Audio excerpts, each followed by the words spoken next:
Let me tell you about four people. Robert is 68, Karen is 52, Marcus is 38, Zoe is 24. You may have come across versions of their stories before. What they did wrong, what they should have done differently, how each generation fumbled it in their own special way. And look, there's truth in that. But here's what I didn't tell you. Every single one of them, at some point, also got something right. Something that, if they'd leaned into it harder, would have changed everything. Some of it is uniquely theirs. Some of it is the same thing, just wearing different clothes depending on the decade. There's a win hiding in every generation's story. And by the end of this video, you're going to see yours. Before we get into each of them, I want to say something clearly, because I think it matters. Most personal finance content treats generations like punchlines. Boomers ruined the economy. Millennials can't stop buying coffee. Gen Z is chronically online. Gen X is just quietly ignored, which is almost worse. That's not what this is. Because when you actually look at the data and at the real lives behind the data, every generation was dealt a genuinely different hand. Different interest rates, different housing markets, different economic shocks, different cultural pressures. They weren't all playing the same game and just scoring differently. The game kept changing. And yet, despite all of that, each generation produced people who figured something out, who got one thing, maybe more, genuinely right. And those wins are worth understanding, not just to feel good about your generation, but because the most useful thing you can do right now is borrow the best instinct from all four of them simultaneously. That's what we're here to do.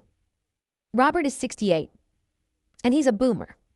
And boomers get a lot of grief. But stay with me. Robert bought a house in 1983.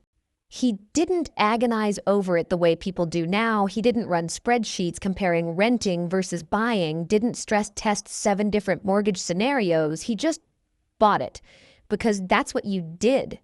Because owning felt more real than renting, and the bank said yes. And so he signed. And here's the thing people miss when they tell Robert's story. That instinct, that almost unthinking instinct to acquire an asset and hold it, was actually correct. Not perfectly executed, not the complete financial plan it should have been, but the core of it, sound. Robert's house is worth 4 times what he paid for it. That is real, compounding wealth-building performance over 4 decades. And it happened largely while he was just living his life. He wasn't monitoring it. He wasn't rebalancing. He just owned something real and held it. The boomer generation's great financial win was this. They understood instinctively that ownership compounds, that buying something, a house, a business, a piece of land, and holding it across time was the move. They didn't call it asset accumulation. They didn't have the language, but they had the instinct. And for millions of them, that instinct paid off in ways they still underestimate when they're beating themselves up about the pension they underfunded. Robert got something genuinely right. He bought early, he held long, and time did the work.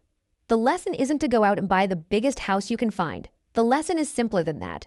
Boomers understood that owning beats renting in assets, in businesses, in wealth, and that patience across decades is its own kind of strategy.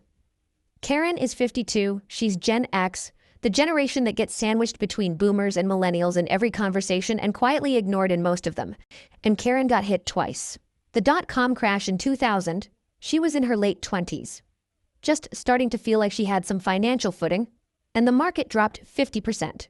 Then 2008, she was 34, had 2 kids, a mortgage, and watched her portfolio shrink in real time while the news ran daily segments about the end of the financial world.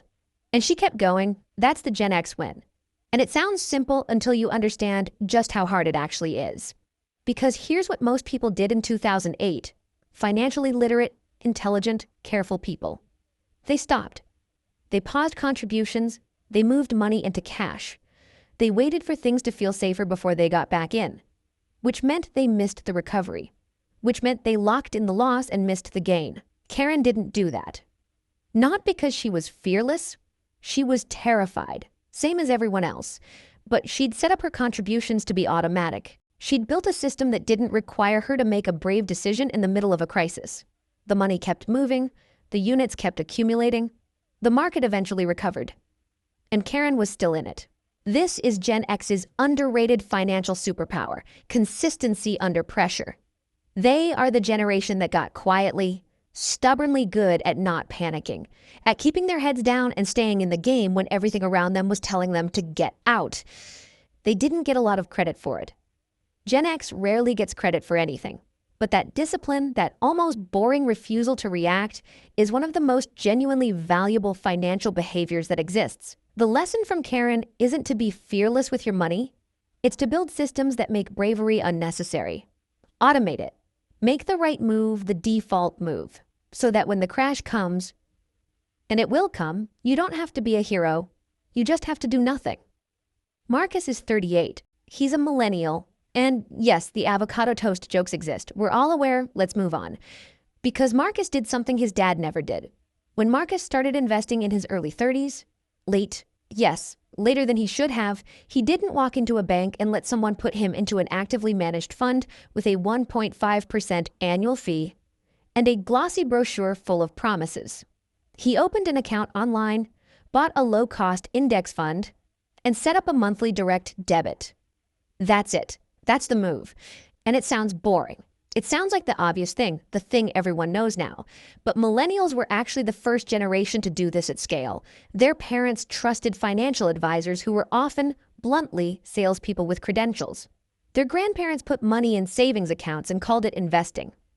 Millennials, partly out of necessity, partly out of distrust, partly out of having the internet, figured out that the simplest, cheapest version of investing was also the most effective one.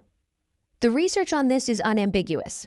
Most actively managed funds underperform the index over 10 years. The ones that do outperform are nearly impossible to identify in advance.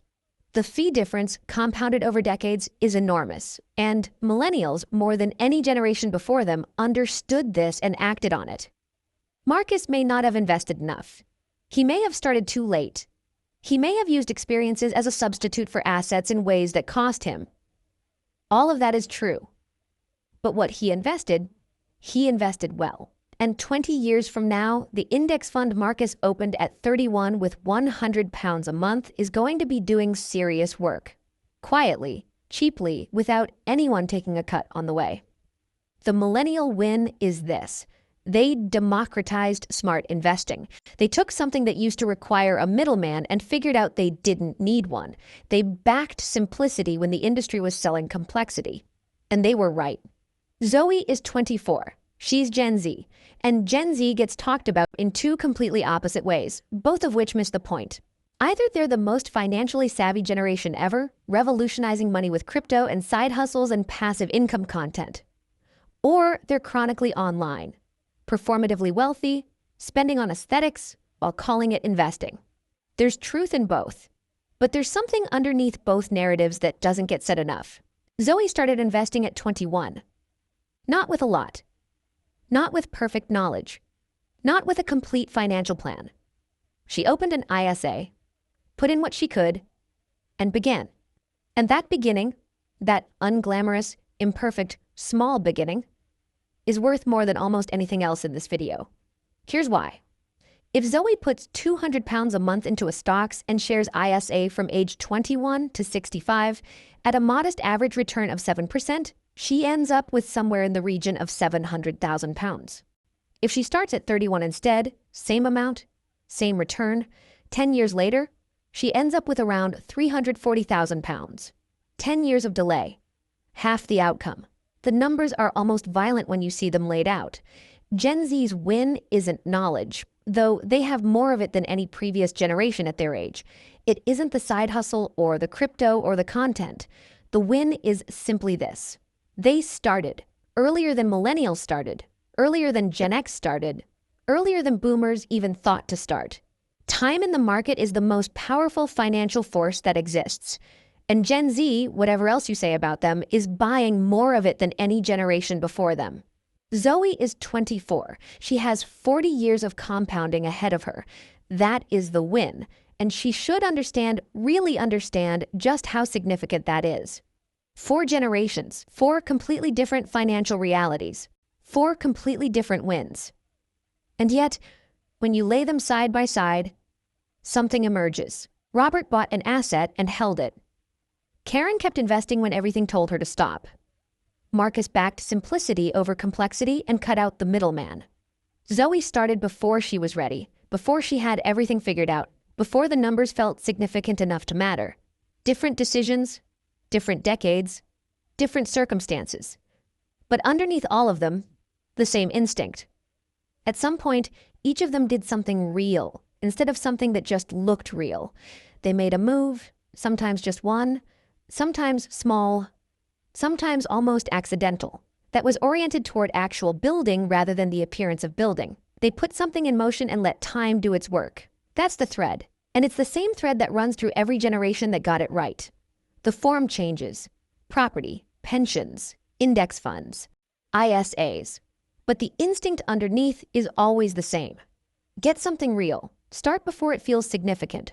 Keep going when it's uncomfortable. Let it compound. The trap is prioritizing the signal of wealth over the substance of it. The win, the quiet, unglamorous, works every time win, is doing it the other way around. So here's what I want you to take from this. You don't have to be a boomer to have Robert's instinct for ownership. You don't have to be Gen X to build Karen's systems for consistency. You don't have to be a millennial to apply Marcus's clarity about cost and simplicity. And you don't have to be 24 to start earlier than you have been. The best financial move available to you right now is to borrow the win from all four of them. Own something real. Automate it. Keep it simple and cheap. And start or restart before you feel ready. Robert, Karen, Marcus, Zoe. None of them got it completely right. None of them had the full picture, but every single one of them had a moment, at least one, where they made the right call, where the substance won over the signal. The question is, which win do you need most right now? Is it Robert's? Do you need to commit to owning something real instead of waiting for the perfect moment? Is it Karen's? Do you need to automate, to take the decision out of your own hands before the next crash tests your nerve? Is it Marcus's? Do you need to simplify, to stop paying for complexity that isn't earning its cost? Or is it Zoe's? Do you just need to start? Smaller than feels meaningful, earlier than feels right, and trust that the time will do what the time always does. Tell me in the comments, not because anyone's keeping score, but because naming the win you need is usually the first step toward actually going and getting it.